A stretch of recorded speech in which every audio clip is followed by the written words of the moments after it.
Rudravajhala. Sanny, thanks very much for coming on the programme.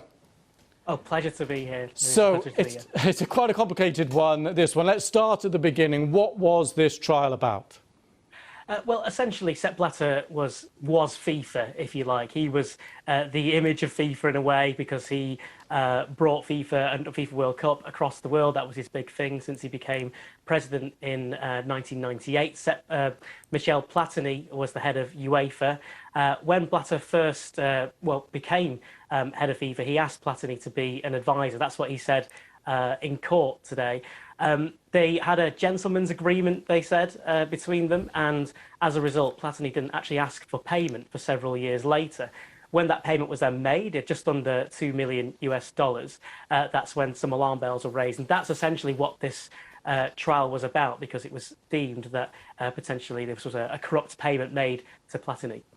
Sanny, that was really clear. Thank you for that. And what about the reaction to this acquittal today? What's it been?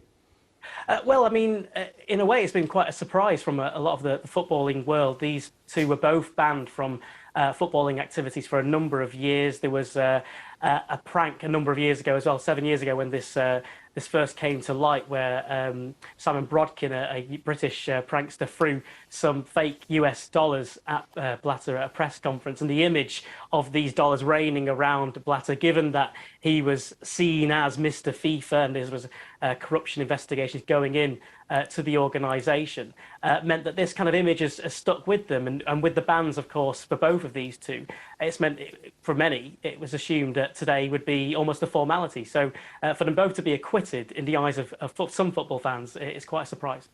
So that surprise aside, clearly they are acquitted. Is there any future for them back in football, or has the world moved on now?